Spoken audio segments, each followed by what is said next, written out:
আসলে কিছুদিন আগে আমি একটা ভিডিও মেক করছিলাম, সেই ভিডিওতে অনেকে ভিডিও না দেখে শুধু শুধু অযথা কমেন্ট করেন। আসলে টোটাল ভিডিওটা দেখবেন, দেখার পরে কি বলতে চাচ্ছি বা কি বললাম সেটা বুঝার পরে কমেন্ট করবেন, তাহলে ভালো হবে আর কি, বুঝতে সুবিধা হবে আমার ভুলগুলো। কিন্তু আপনারা প্রথম 3 সেকেন্ড 5 সেকেন্ড 10 সেকেন্ড ভিডিও দেখেই হঠাৎ করে একটা কমেন্ট করে চলে যান। আরে ভাই, পুরো ভিডিও আগে দেখেন, কি বলতে চাচ্ছি বা কি বলছি সেই ব্যাপারগুলো আগে উপলব্ধি করেন, যে কথা কতটুকু সত্যতা আছে বা কথা কতটুকু আমার বৈধতা আছে, তারপরে কমেন্ট করেন। শুধু শুধু আগে না জেনে না বুঝে পুট করে একটা কমেন্ট করে ফেলেন। আমি এখনও বলতেছি, আগেও বলছি, মানে আমার চোখে দেখা এখন পর্যন্ত স্পোর্টস বাইকের ভিতরে সবচেয়ে সুন্দর, লুকসের দিক থেকে সবচেয়ে সুন্দর হলো ইয়ামাহা R15 V3। আমি নিজে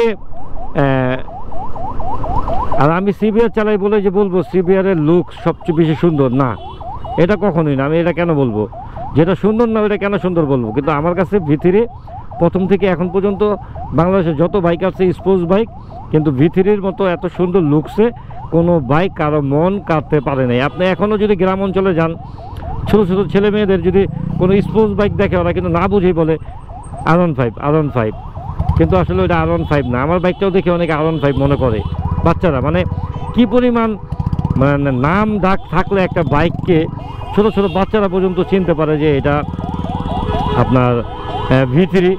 তো V3-র কথা বলে লাভ নাই, V3-র সৌন্দর্য একটা আলাদা সৌন্দর্য। আমিও কখনো V3-কে বলি না যে V3 সৌন্দর্য না, V3 অনেক সুন্দর। কিন্তু যে কমেন্টে আমরা করি সেই কমেন্টটা আগে বুঝে নেবেন, আগে বুঝবেন, আগে যেতে দেই। ভাই যান, যেটা বলতে চাচ্ছিলাম, V3 আমার কাছে সবসময় বাংলাদেশের সবচেয়ে সুন্দর বাইকের তালিকায় 1 নম্বরে থাকে। এইটাই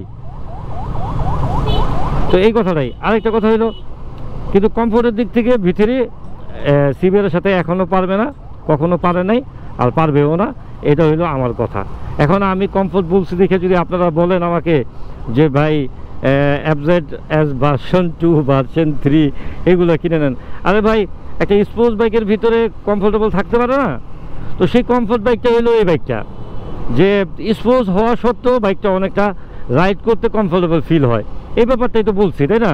তো শুধু শুধু না জেনে না বুঝে একটা উক্কুর বাক্কুর মানে একটা কমেন্ট করে চলে গেলেই হইলো, একটা কমেন্ট করলেই হইলো। আরে ভাই, বুঝে করেন যে আমি কি বলতে চাইছি, তাই না ব্যাপারটা?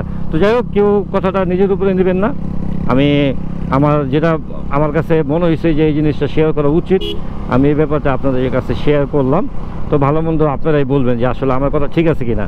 আমি এখনও বলতেছি, আগেও বলছি, ওই ভিডিওতেও বলছি যে V3 সবচেয়ে সুন্দর লুকসের দিক থেকে, কিন্তু যদি কমফোর্টেবল রাইড যদি চান, আরে ভাই অনেকে আছে না যে আপনার V3 স্পোর্টস বাইক ইউজ করতে অনেক পছন্দ করে, কিন্তু সে শুধুমাত্র কমফোর্টেবলের জন্য V3 ইউজ করতে পারে না, রাইডিং পজিশনের জন্য, তাই না?